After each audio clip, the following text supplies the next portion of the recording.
Hello, everyone. This is the Engineering Politics Podcast. It's been a while since I recorded my last show.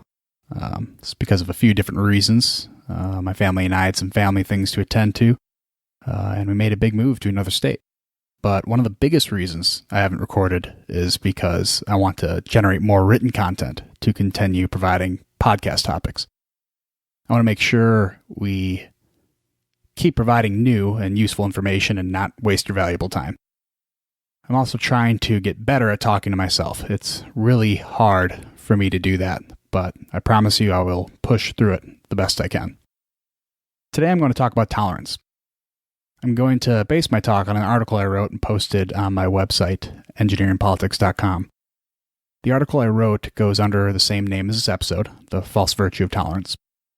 I want to explain why tolerance is a false virtue, or not really a virtue at all, and why it needs to be talked about in order to stop the cultural push to validate all forms of tolerance. One of the worst trendy things we do in today's culture is changing the definitions of words by either using them in a context they're not meant to be used in, or attributing morality to a word that has no intrinsic morality. Tolerance is definitely one of those words. So today, I'll go over some Oxford Dictionary definitions of a few words. I know that sounds really exciting. But I want to do this to provide an objective context to these words, and the different ways the American political left and right use tolerance. I will also use some examples explaining why each political ideology tend to use tolerance in different ways. Maybe I'll even cite the Bible because, that's never controversial at all. So maybe I'll just throw it out there. I'll also do my best to slow down a bit. If you listen to episode 2, Conservatism Defined, I do tend to speak quickly at times. And I thought it was going to be a long podcast, so I tried to quicken the pace, but it actually only ended up being about 25 minutes long, which is about where I'd like to see it. I'll do my best to keep show times consistent, but I'm still getting used to the whole podcast thing. So please remember, you don't have to listen to these podcasts in order, since they are not a part of a linear narrative, but more of a non-linear tutorial on conservative thought. I'll also go over some new promotional changes and exciting ways to build a community. There are a few new opportunities I and other creators have that help get this information out to more people. But I'll save that for the end of the show. So with that said, let's get the show started. You're listening to the Engineering Politics Podcast.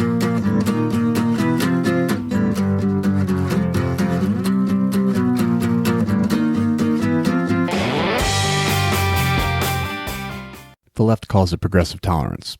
The right calls it compassionate conservatism. Both sides use a common false virtue to show the other side, or their constituents, how much they care. But is it truly virtuous to give ground to all ideas no matter the outcome? Is it truly moral to shut down honest debate centered around different ideologies just to be tolerant? The dictionary definition of virtue is a behavior showing high moral standards, or the ability or willingness to tolerate the existence of opinions or behaviors one dislikes or disagrees with. So, does tolerance fit the virtue requirements, or is it just another tool to hit someone over the head with? To be tolerant is to listen to ideas or observe actions without dismissing, judging, or interfering with those ideas or actions. Put into those terms, it seems like tolerance, at least in some cases, is not always a good or the right thing to do. When my kids act out of line, I don't tolerate their behavior because there's a high probability they'll repeat that behavior in the same or worse circumstances in the future. To make the idea of tolerance virtuous can and will result in repetitive bad behavior. People who advocate for tolerance as if it were a virtue do it on non-judgmental grounds. Even the Bible is filled with verses on why one should not judge another. For example, the book of Matthew reads, "Do not judge, or you will be judged. For in the same way you judge others, you will be judged. And with the measure you use, it will be measured to you." Why do you look at the speck of sawdust in your brother's eye and pay no attention to the plank in your own eye?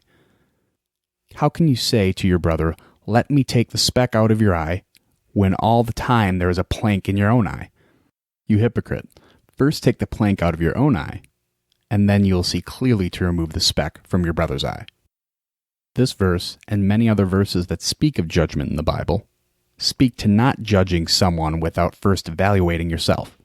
I'm not trying to make this a Bible lesson, but there's an important message here.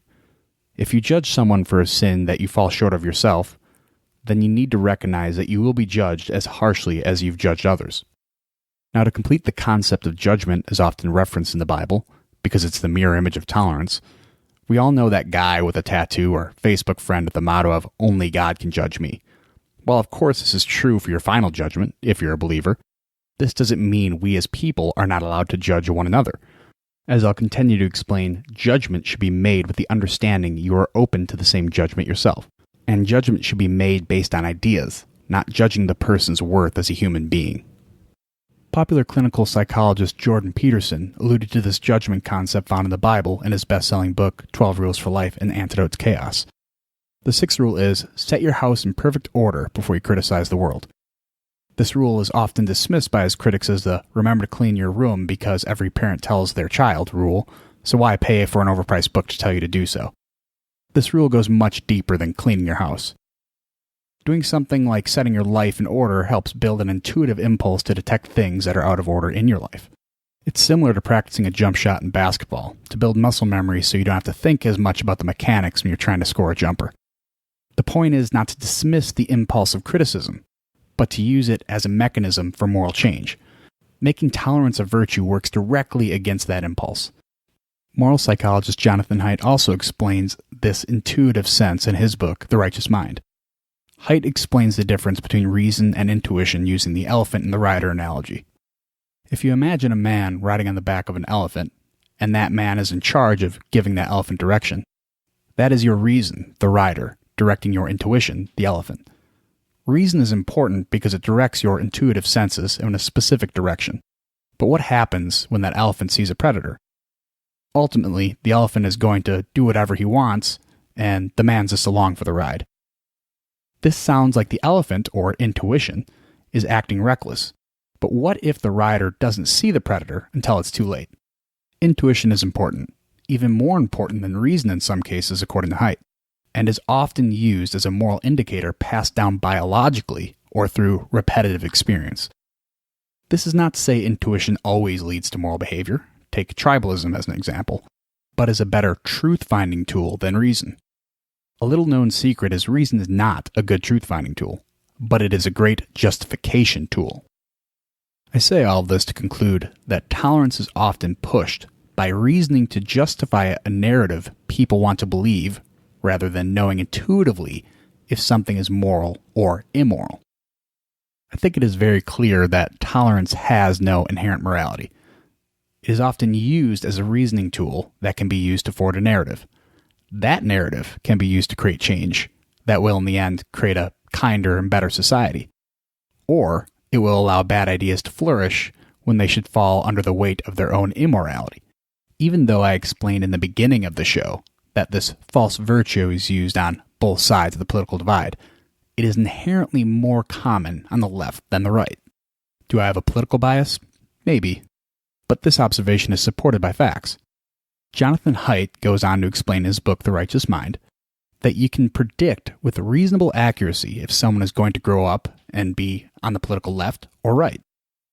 People who are on the left tend to be more risk-seeking, and people on the right tend to be more cautious around change. This innate genetic factor doesn't mean people are predestined to be on one political side of the spectrum or the other, and this is important to remember. Haidt writes about this theory citing work by psychologist Dan McAdams. McAdams talks about different levels in our personality that affect our moral outlook. The lowest level being disposable traits, which McAdams describes as broad dimensions of personality that show themselves in many different situations and are fairly consistent from childhood through old age.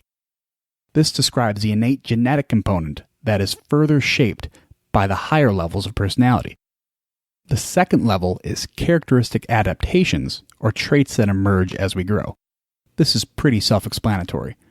But the highest level is life narratives, which is the story we tell ourselves about our lives. The life narrative level is often the most underlooked, but often holds the most weight when shaping someone's personality.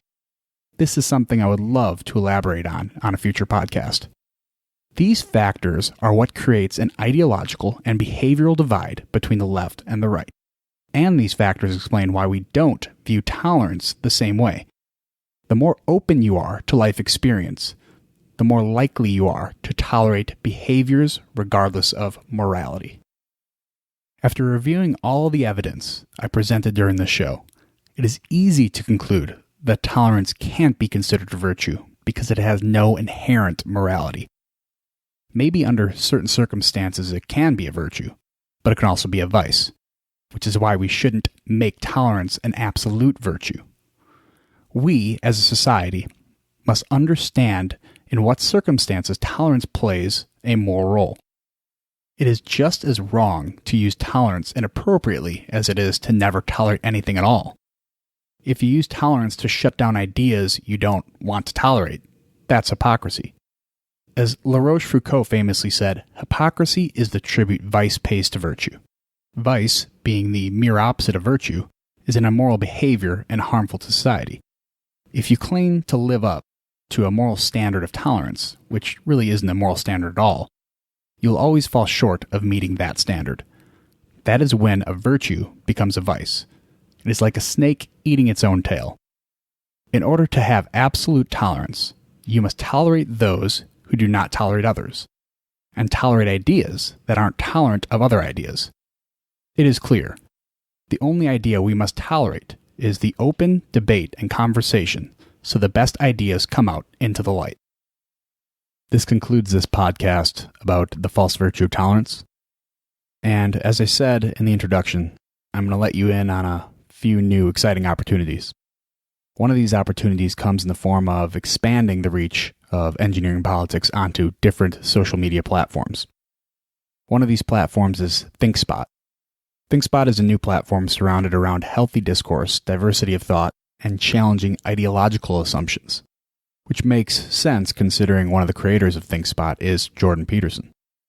ThinkSpot is different than other platforms like Twitter and Facebook because the tools within ThinkSpot are optimized to promote healthy discourse instead of shutting it down.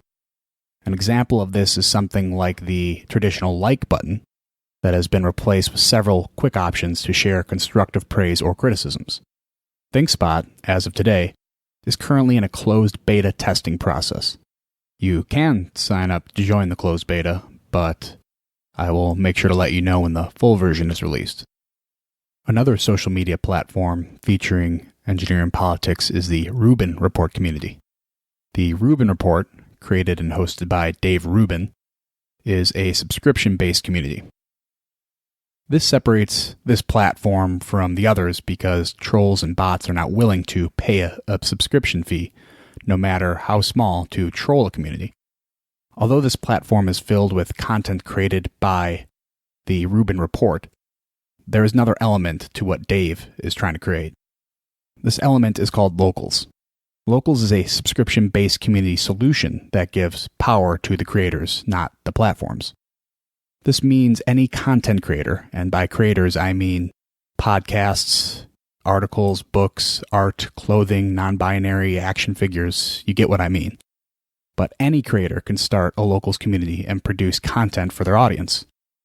Supporters of that community can consume free content or pay a subscription fee to consume limited subscriber content.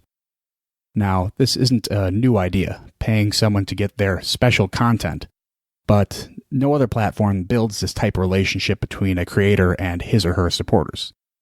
And of course, engineering politics is part of this community and has its own community. Actually, one of the first communities ever created on Locals. So, this is me asking if you enjoy this content, whether in this podcast format or on the website. Please join the Engineering Politics Locals community at engineeringpolitics.locals.com. You can show your support by paying a monthly subscription fee so I can keep producing independent content, or you can just join the community for free and get its content right away as it's released.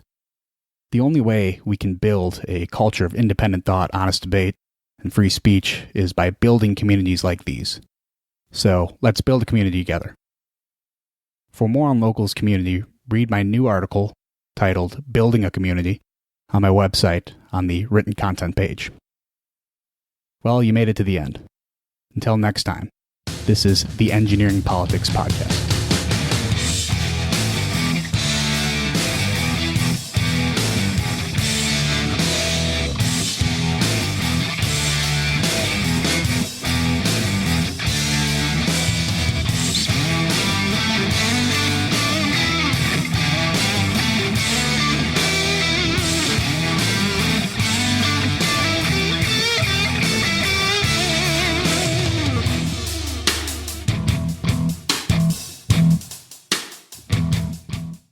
none of the persons, podcasts, books, or other references other than engineering politics used in this work directly reflect my ideas and or personal beliefs, nor should they be held accountable for anything said during this podcast.